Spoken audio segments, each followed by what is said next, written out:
कि राहुल गांधी के खटाखट मॉडल की वजह से ना हिमाचल प्रदेश सरकार को मंदिरों का दरवाजा क्यों खटखटाना पड़ रहा है और हिमाचल प्रदेश की आर्थिक सेहत अब कैसे भगवान भरोसे है। हिमाचल प्रदेश में अब कल्याणकारी योजनाओं को जारी रखने के लिए भी ना सरकार के पास पैसे नहीं है। खटाखट खटाखट खटाखट चल रहा था, मुफ्त की योजनाएं। इसलिए अब कांग्रेस सरकार ने हिमाचल के मंदिरों से दान मांगा है। आप हैरान हो जाएंगे, मंदिरों से दान। इसके लिए मुख्यमंत्री सुक्खू जी ने राज्य सरकार के अंदर आने वाले सभी मंदिरों और उन्हें संभाल रहे डीसी को चिट्ठी लिख दी है। क्या कहा गया चिट्ठी में? मंदिर चढ़ावे में मिलने वाले पैसे सरकार को भी दान करें। खटाखट चलाएं आप, उसके बदले वोट ले आप, संकट आए तो फिर मंदिरों का रुख करेंगे आप। सुक्खू सरकार ने जिन दो योजनाओं के लिए मंदिरों से दान मांगा है वो योजनाएं कौन कौन सी हैं? मुख्यमंत्री सुख आश्रय योजना। इस योजना के तहत अनाथ बच्चों को शिक्षा, रहने खाने जैसी बुनियादी सुविधाएं मिलती हैं। दूसरी योजना क्या है? मुख्यमंत्री सुख शिक्षा योजना। इस योजना के तहत सरकार महिलाओं और दिव्यांग माता पिता के बच्चों को पढ़ाने लिखाने के लिए हर महीना 1,000 रुपए देती है।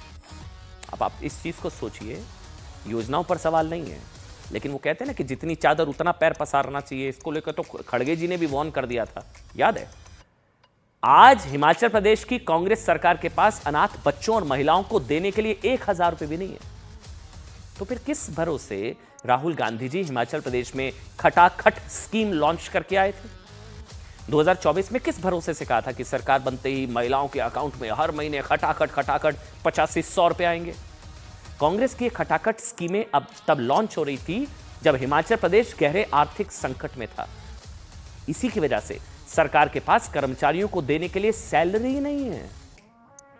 सरकारी कर्ज की वजह से हिमाचल प्रदेश का जो बताया गया, जो हिमाचल प्रदेश भवन है ना, वो जब्त हो चुका है साहब। खुद सुक्खू जी मान चुके हैं कि सरकार का खजाना खाली है, लोगों की सैलरी पेंशन देने में और देरी हो रही है।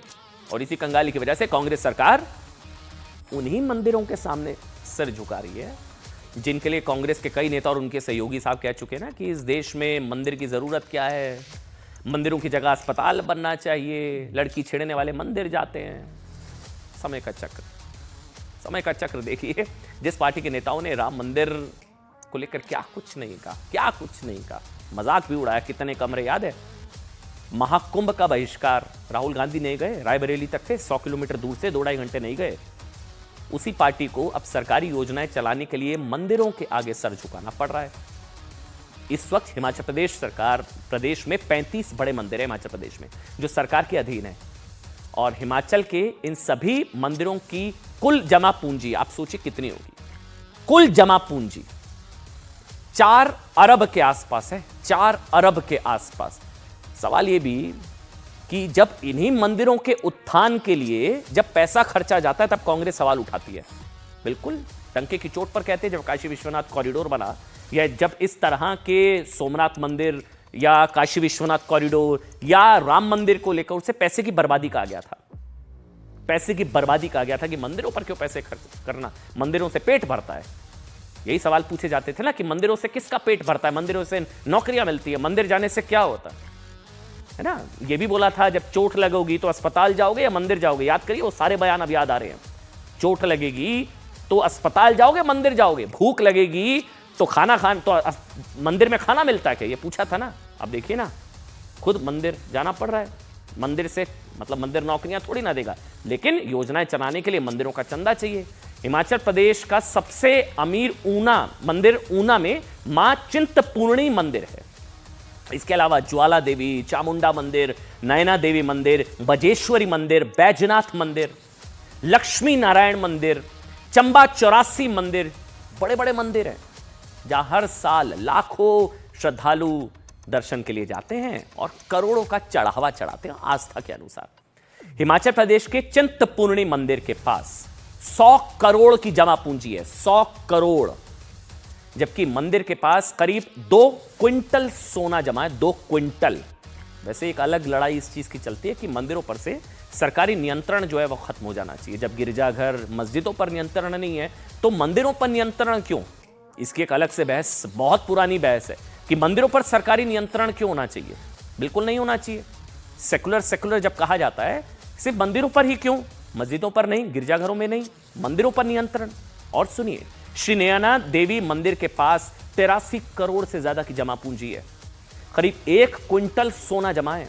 इसी तरह हिमाचल के बाबा बालकनाथ मंदिर 26 करोड़ 71 लाख से ज्यादा की जमा पूंजी है। 26 किलो सोना रखा है। ये सब सनातनियों का पैसा है साहब। ये तो मानना ही पड़ेगा, मंदिरों में जो जाते हैं चढ़ावा देते हैं। आप जानते हैं ज्वालामुखी मंदिर के पास कितना कैश? 26 करोड़ से ज्यादा का कैश, 23 किलो सोना रखा हुआ है। खटाखट के चक्कर में मंदिरों का दरवाजा खटखटाना पड़ा। बजेश्वरी मंदिर के पास 4 करोड़ 83 लाख से ज्यादा का कैश है, 33 किलो सोना रखा है। भीमकाली मंदिर के पास 8 करोड़ 33 लाख से ज्यादा का कैश जमा है। देखिए, सुक्खू सरकार ने इन्हीं मंदिरों से दान मांगते हुए कहा कि वो अच्छे काम के लिए चंदा मांग रहे हैं। वैसे पता नहीं, जब मैं आपसे बात कर रहा हूं मुझे बार बार वो बयान याद आ रहा है पूर्व प्रधानमंत्री आदरणीय मनमोहन सिंह जी का, कि संसाधनों पर पहला हक किसका कहा था आपको पता है ना? देश के संसाधनों पर पहला हक एक वर्ग विशेष का बोला था ना उन्होंने। लेकिन मंदिरों की कमाई पर फिर पहला हक किसका होना चाहिए? मैं कुछ नहीं कह रहा हूं, फैसला आप लीजिए। तो बीजेपी ने क्या कहा है कि ये कांग्रेस का दोहरा चरित्र है। एक और राम मंदिर का विरोध करते हैं, दूसरी ओर सरकार चलाने के लिए मंदिरों से दान मांगते हैं। सुनिए। ये मैं समझता हूं कि हैरान करने वाला फैसला है।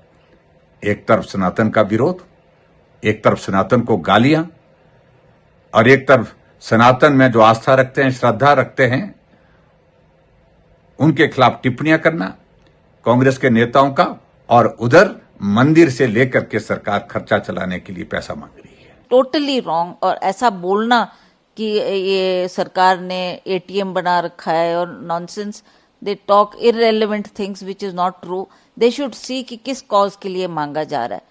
अनाथ बच्चों के लिए आप भी आगे बढ़कर आओ। मैं बीजेपी के लोगों से भी आह्वान करती हूँ कि आप भी अच्छे कॉज के लिए, इन बच्चों को इनका भविष्य सुधारने के लिए हम सब पार्टी से ऊपर उठकर इन लोगों की मदद करें।